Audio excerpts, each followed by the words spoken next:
Backstroke turns can be difficult to learn and perform when first being introduced to the skill. In this video, let's first show you how to do a backstroke turn and then look at ways in which we can improve them.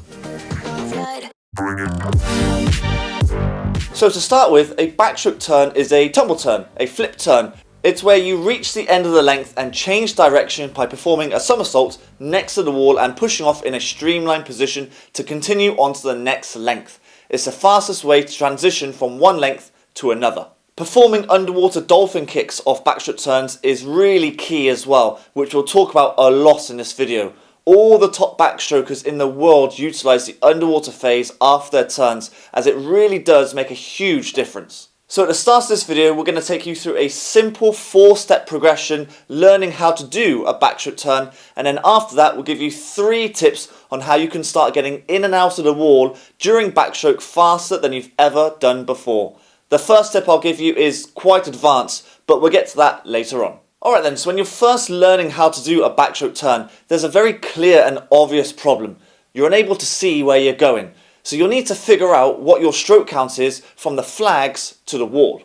To do this, all you have to do is swim a length of backstroke, and as you get to the final 5 meters of the length, or when you see the flags above you, count your arm strokes until you touch the wall. Just be careful, of course, not to bang your head against the wall, as that can be a factor when learning how to do backstroke turns. It might be best to do it with someone if you're doing it for the first time. So once you have that stroke count number in your head, for example 5, you can then break that number down into doing 4 strokes on your back and 1 stroke on your front the next time you pass the flags. If your number is 7, it would be 6 strokes on your back and 1 on your front. If your number is 3, it would be 2 strokes on your back, 1 on your front. I think you get the picture. Now that you have your new adjusted stroke count number in your head when you're swimming into the wall ready to do the turn, perform the number of backstroke arm strokes that you've just practiced, with that final stroke being on your front, and get ready for a forward somersault.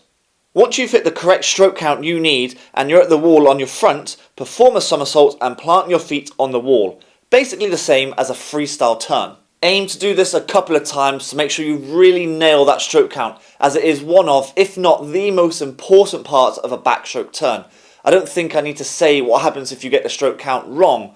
Just take care is what I suggest. Like I said before, the tumble turn itself is exactly the same movement as performing a freestyle turn.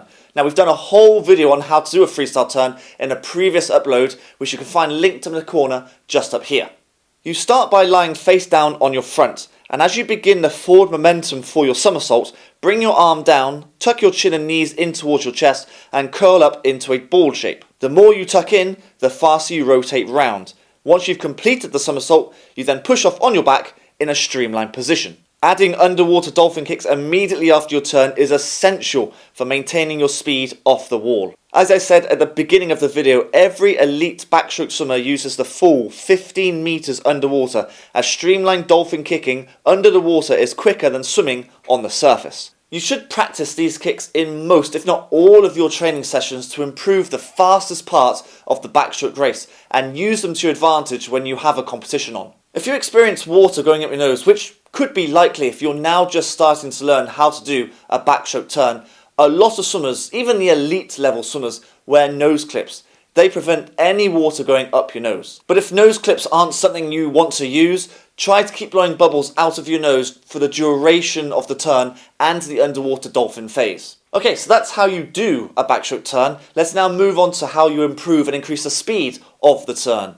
We've put together 3 of the best ways you can get quicker backstroke turns, so let's go through them. The first way to improve the speed of your backstroke turns is to keep your head low before and during the tumble. It might sound simple, but it really does make a difference, especially during the flip phase of the turn. By keeping your head low and chin tucked in, it helps keep your hips high and therefore gets your legs over your head faster, as you've started angling your body to do a somersault somewhat early.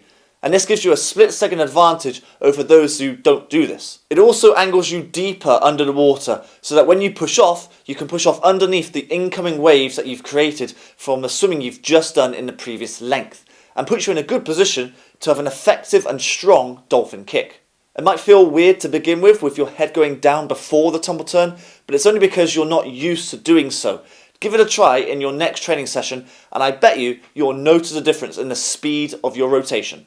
Tip number 2 is to keep a straight back once you've planted your feet on the wall. Once you've done the tumble turn next to the wall, the next part to think about is the push-off.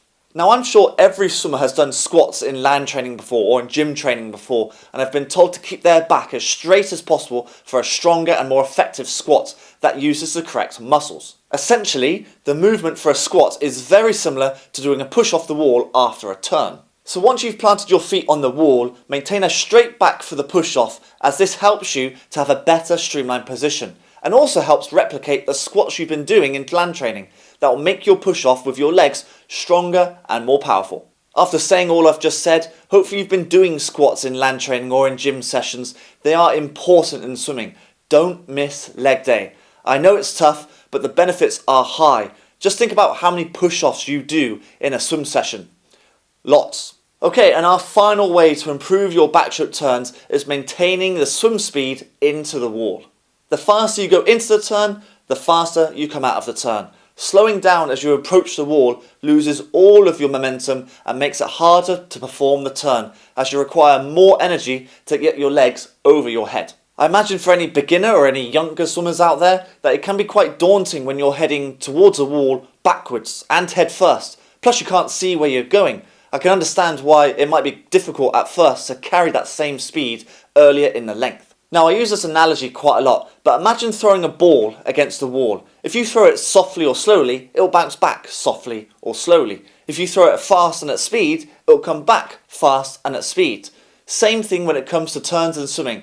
The faster you swim into the wall, the faster you come off the wall. So try not to slow down on your approach into the wall. I know, as like I said, it can be quite daunting, but you want to try and maintain that speed going into the turn, which will then help you carry that speed after the turn and into the next length. Try this extra bonus tip that we're going to give you in your next training session. As soon as you do your final stroke into the wall, aim to perform the turn and push off in less than a second. Spending longer than a second doing a turn only increases your time being static in the water, allowing others to catch you up if you were in a race. It's tough and it will take a lot of time and effort in training, but the results will be huge. Okay, so there's our explanation on how to do a backstroke turn and our 3 best pieces of advice we can give you on how to improve and increase speed of those turns. We hope you found it useful. If there are any other tips you guys have to improve your backstroke turns, please leave a comment below, as there are loads of different ideas out there. If you found this video useful and would like to see more tutorials like this, hit that notification bell, like this video, comment underneath like I just said, and of course please subscribe to the Propulsion Swimming YouTube channel to stay up to date in the world of swimming. You can see more videos we've uploaded here on the split screen. Thanks for watching again, and we'll catch you on the next one.